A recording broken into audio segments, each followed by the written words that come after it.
अस्सलाम वालेकुम स्टूडेंट्स। आज के इस लेक्चर में हम लोग करेंगे एफएससी पार्ट 1 केमिस्ट्री और उसका चैप्टर नंबर जो हमारा चल रहा है वो 1 है। ठीक है, चैप्टर नंबर 1 है और वो हमारे पास आज हम लोग करेंगे सेल्फ चेक एक्सरसाइज। ठीक है, सेल्फ चेक एक्सरसाइज 1.5 है।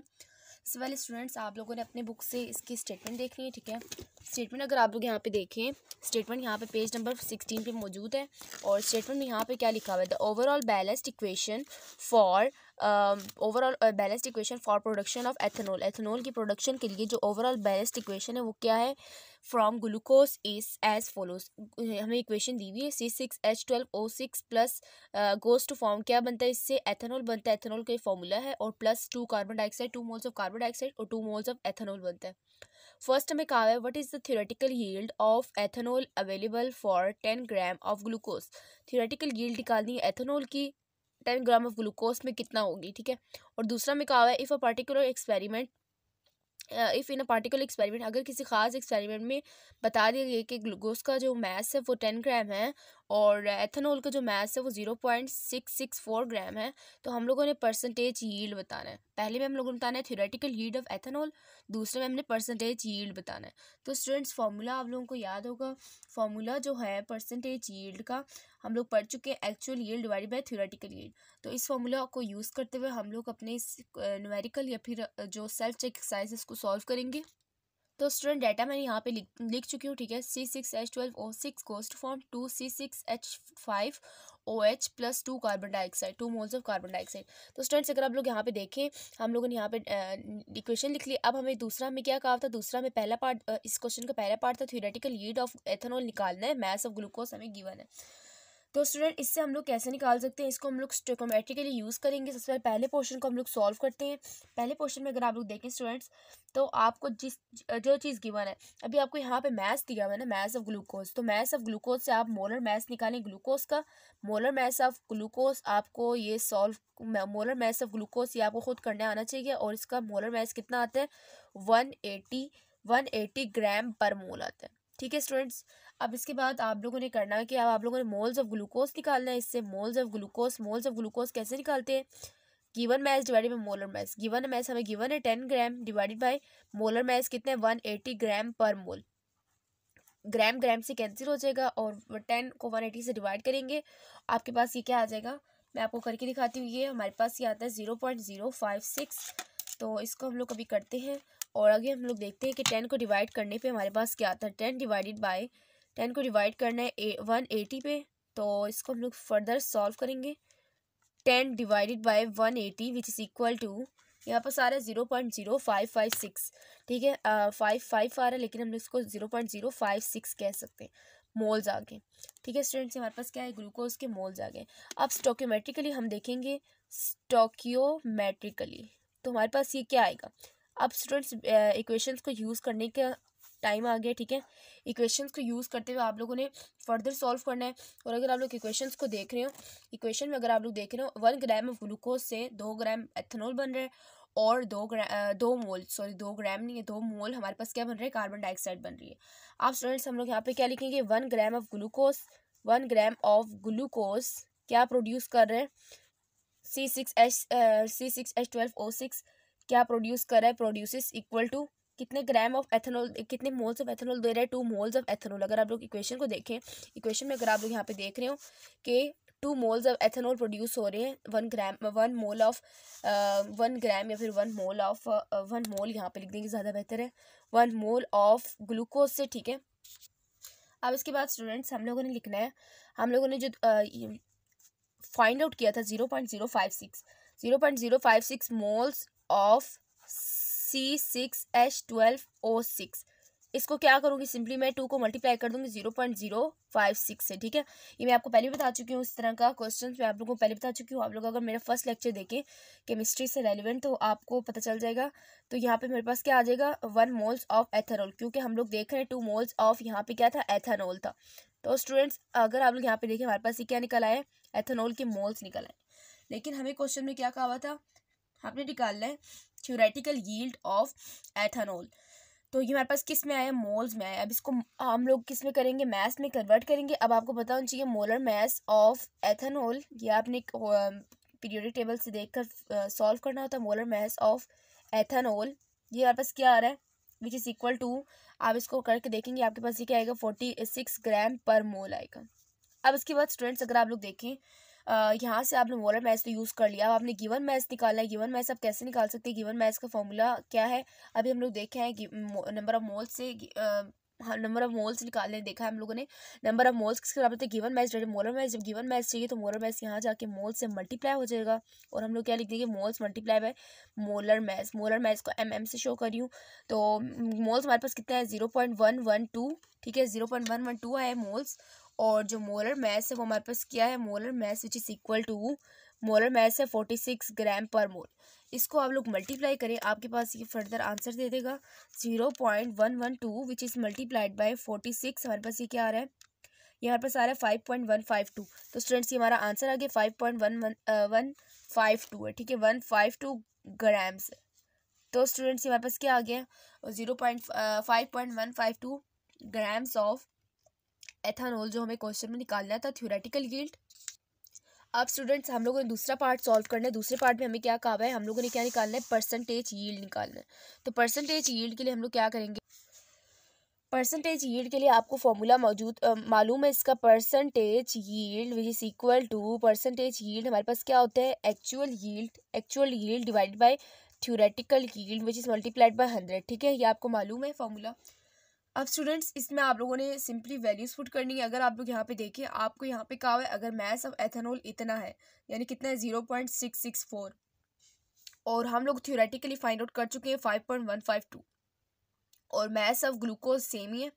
तो हम लोग यहाँ पे क्या करेंगे, एथेनॉल की वैल्यूज यहाँ पुट कर देंगे, ठीक है। एक्चुअल यील्ड हमारे पास कितनी है एथेनॉल की 0.664 जो उन्होंने कहा हुआ है क्वेश्चन में, और थ्योरेटिकल यील्ड हमने जो फाइंड आउट की वो कितनी है 5.152 ग्राम, और विच इज़ मल्टीप्लाइड बाय 100, ठीक है। इसको आप लोग सॉल्व करेंगे, आपके पास ये परसेंटेज में आंसर आएगा 0.664 विच इज़ डिवाइडेड बाय 5.152, और इसको मल्टीप्लाई किससे करना है 100 से, विच इज़ इक्वल टू, हमारे पास ये क्या आ रहा है 12.888, जिसको हम लोग क्या लिख सकते हैं 12.89%। तो स्टूडेंट्स ये हमारे पास इसका आंसर आ गया। और स्टूडेंट्स ये आपने बात याद रखनी है कि इसमें आप लोगों ने वो वैल्यू पुट करनी है जो आपको प्रोडक्ट मिलती है उसको पुट करना है, ठीक है। प्रोडक्ट यहाँ पे आपको क्या मिल रहा है, ग्लूकोज से आपको एथेनॉल मिल रहा है। सो यहाँ पे आप लोगों ने एक्चुअल यील्ड की वैल्यूज़ कौन सी पुट करनी है, एथेनॉल की वैल्यू पुट करनी है, क्योंकि वो हमारे पास क्या है प्रोडक्ट है, और रिएक्टेंट की वैल्यूज़ पुट नहीं करनी। और परसेंटेज यील्ड का फॉर्मूला आप लोगों ने याद रखना है, और जिस स्टोकियोमेट्रिकली जो हम लोग का रेशियोज जो निकालते हैं एक दूसरे के दरमियान वो आपको आना चाहिए। 1 मोल ऑफ ग्लूकोज से अगर आप लोग यहाँ पे देखें 2 मोल ऑफ एथेनॉल मिल रहा है, ठीक है। आप लोग खुद यहाँ पे देख सकते हैं 1 मोल ऑफ ग्लूकोज से 2 मोल ऑफ एथेनॉल मिल रहा है। सो अगर हमें 0.056 मोल से ग्लूकोज कितना एथेनॉल दे रहा है वो देखना है, तो हम लोग 2 को मल्टीप्लाई कर देंगे 0.056 से, और ये आपके पास आ जाएगा in the form of moles answer आएगा, जिसको आप लोगों ने मैथ्स में कन्वर्ट करना होगा। तो स्टूडेंट्स ये था आज हमारा आज का लेक्चर, जो कि इससे पहले हम लोग बल्कि दूसरा सवाल भी कर लेते हैं, ठीक है। दूसरा सवाल भी हम लोग यहाँ पे देखेंगे और इसके बाद इस लेक्चर को यहीं पे एंड करेंगे। स्टूडेंट स्टेटमेंट नंबर 2 मौजूद थे यहाँ पे, सेल्फ चेक एक्सरसाइज 1.5 की, solid carbon dioxide dry ice. Solid carbon dioxide किसे बोलते हैं, ड्राई आइस को बोलते हैं, और उसका जो इसको जो यूज़ करते हैं may be used for refrigeration के तौर पे यूज़ करते हैं, यानी फ्रिज के उसमें यूज़ करते हैं। Some of this carbon dioxide is obtain as a by product, कुछ कार्बन डाइऑक्साइड को हम लोग as a by product obtain करते हैं when hydrogen is produced from methane in the following reaction. जब हाइड्रोजन प्रोड्यूस होता है मीथेन से फॉलोइंग रिएक्शन में। अब यहाँ पे नीचे आप लोग देख रहे होंगे रिएक्शन जो कि आपके पास है CH4 + 2H2O। CH4 यहाँ पे मीथेन है, 2 मोल्स ऑफ वाटर है, और क्या प्रोड्यूस कर रहा है carbon dioxide plus 4 moles of hydrogen. इसके बाद स्टूडेंट्स अगर आप लोग पार्ट ए देखें, इसका कहा है कि what mass of carbon dioxide should be obtain from 1250 gram of methane.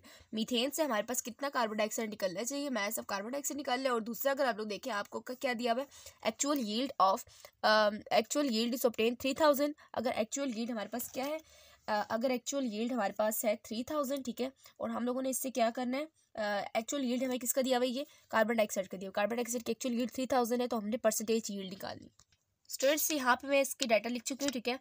CH4 + 2H2O goes to form 2 carbon dioxide + 4 hydrogen ठीक है। और इस पर हमें कहा हुआ है मास ऑफ कार्बन डाइऑक्साइड दिया हुआ है, जबकि हमने क्या मास ऑफ कार्बन डाइऑक्साइड में निकालना है, मास ऑफ मीथेन हमें दिया हुआ है, ठीक है। और इसके बाद हमने actual yield of carbon dioxide निकालनी है। अगर कार्बन डाइऑक्साइड की एक्चुअल यील्ड 3000 है, थ्योरेटिकल यील्ड हम लोग ऊपर से कैलकुलेट करेंगे, फिर परसेंटेज निकालेंगे, सिंपल।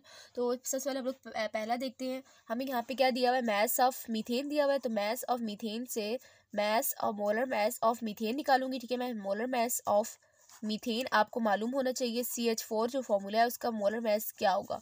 इसको मोलर मास ऑफ मीथेन यहाँ पे है 16 ग्राम पर मोल, ठीक है। और हमने यहाँ से क्या निकालना है, अब नंबर ऑफ मोल्स निकालना है, क्योंकि हमें गिवन मास भी मालूम है। और अब नंबर ऑफ मोल्स निकालना चाह रहे हैं, तो वो कैसे होगा, given mass divided by molar mass which is multiplied by 100, ठीक है। गिवन मास आपके पास गिवन मास कितना है, गिवन मास है 1250 which is divided by 16 which is multiplied by 100। और इसको हम लोग फर्दर सॉल्व करेंगे, ये आपके पास क्या आ जाएगा, 1250 which is divided by 1250 which is divided by 16 and is multiplied by 100, ठीक है। ये आपके पास आंसर आ जाएगा। और ये आपके पास आएगा 78.12, ठीक है। ये थोड़ा सा अभी कर देती हूँ, ठीक है। 78.12 आप अपने कैलकुलेटर से करके देखिए। ये आपके पास क्या आ जाएगा, 100 से मल्टीप्लाई नहीं करना, sorry, given mass divide by molar mass करना है, तो परसेंटेज का फॉर्मूला लगा रही थी मैं। तो आप लोगों ने सिंपली क्या करना है, given mass divide by molar mass करना है। गिवन मास आपके पास कितना है, 1250 विच इज़ डिवाइडेड बाय 16। आपके पास ये क्या आ रहा है, ये आपके पास आ रहा है 78.125, ठीक है। ये आपके पास क्या आ गया, नंबर ऑफ मोल्स आ गए। 100 से मल्टीप्लाई नहीं करना, वो आप लोगों ने 100 से मल्टीप्लाई उस वक्त करते जब आपको परसेंटेज चाहिए, ठीक है। अब इसके बाद स्टोकियोमेट्रिकली हम लोग देखेंगे, स्टोकियोमेट्रिकली ये आपके पास ये क्या आ रहा है।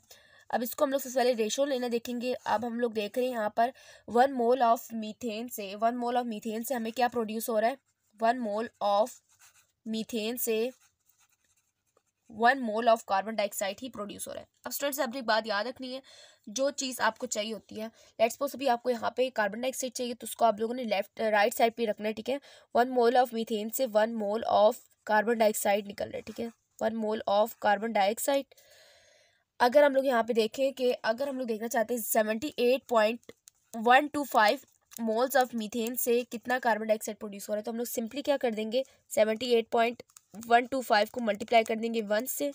ये पता है आप लोगों को कि ये दोबारा यही आएगा, लेकिन मैंने यहाँ पे दोबारा से लिख दी ताकि आप लोगों को कन्फ्यूजन ना हो कि कैसे आए ये 78.125 moles of carbon dioxide produce हो रही है, ठीक है। अब स्टूडेंट्स मोल तो आप लोगों ने निकाल लिया है, मोल में आप लोगों ने आंसर निकाल लिया, लेकिन इसको आप लोगों ने मैथ्स में कन्वर्ट करना है, कि ठीक है, ताकि आप लोग एक्चुअल यील्ड थ्योरेटिकल यील्ड लगाकर परसेंटेज यील्ड कैलकुलेट कर सकें। सो आप लोगों ने यहाँ पे क्या करना है, अब इससे आप लोगों ने मैथ्स में कन्वर्ट करना है। Mass of carbon dioxide is equal to given mass आप लोग निकालना है ना, तो गिवन मैथ्स हमारे पास किस बराबर होता है, हम लोग जो पढ़ चुके हैं, number of moles equal to given mass divide by molar mass होता है। और नंबर ऑफ मोल्स को मल्टीप्लाई कर देंगे मोलर मैथ्स, हमारे पास ये क्या आ जाएगा, number of moles which is multiplied by molar maths, ये हमारे पास क्या आ रहा है, गिवन मैथ्स आ रहा है। नंबर ऑफ मोल्स हमें पता है 78.125। अब मोलर मैथ्स आपको ये भी पता होना चाहिए, कार्बन डाइऑक्साइड का कितना होगा, कार्बन का 12 है, ऑक्सीजन का 16 है। और सबसे पहले आप लोग क्या करें कि कार्बन के 12 को ऐड करें, किसमें, ब्रैकेट लगा दें यहाँ पर, और 16 है तो 2 को मल्टीप्लाई कर दें 16 से, आपके पास ये क्या आ रहा है, 44 आ रहा है। सो आप लोगों का जो कार्बन डाइऑक्साइड का जो मोलर मास है 44 है, और 44 का जब आप लोग मल्टीप्लाई करेंगे 78.125 विच इज़ इक्वल टू, यहाँ पर क्या आ रहा है, 3437 ग्राम आ रहा है, 3437 ग्राम आ रहा है। अब स्टूडेंट्स हमारा ये एक पोर्शन कंप्लीट हो गया है, 3437 ग्राम ऑफ कार्बन डाइऑक्साइड है, एक पोर्शन हमारा कंप्लीट हो गया। लेकिन आप लोग अगर देखें दूसरा पोर्शन जो हमारे पास है बी पार्ट, उस पर हमें क्या कहा, बी पार्ट में हमें कहा है एक्चुअल यील्ड अगर कितना है, एक्चुअल यील्ड 3000 है, एक्चुअल यील्ड 3000 है, तो हम लोगों ने इससे क्या निकालना है, परसेंटेज यील्ड निकालना है। परसेंटेज यील्ड आपको मालूम है कैसे फॉर्मूला लगाते हैं, परसेंटेज यील्ड का जो फॉर्मूला है वो हमारे पास क्या है, हमारे पास है actual yield divided by theoretical yield, और उसको मल्टीप्लाई किससे करना है, परसेंटेज निकाले तो 100 से मल्टीप्लाई भी करेंगे। एक्चुअल यील्ड हमारे पास क्या है 3000, ठीक है, जो हमें दिया हुआ है, और थ्योरेटिकल यील्ड जो हमने कैलकुलेट की 3437 विच मल्टीप्लाई बाय 100, तो परसेंटेज यील्ड हमारे पास क्या आएगा, आप लोग सिंपली क्या करेंगे, 3000 को डिवाइड करेंगे 3437 में, और फिर इसको मल्टीप्लाई करेंगे 100 से, ये आपके पास आंसर आ जाएगा विच इज़ 87.3%, ठीक है। परसेंटेज यील्ड आपके पास क्या है 87.3%। तो स्टूडेंट्स ये था हमारा आज का लेक्चर। तो उम्मीद करती हूँ लेक्चर आप लोगों को पसंद आएगा। लेक्चर पसंद आए तो लाइक करें, दूसरों के साथ शेयर करें और चैनल को भी सब्सक्राइब करना ना भूलें। मिलते हैं नेक्स्ट लेक्चर में, तब तक के लिए अल्लाह हाफिज़।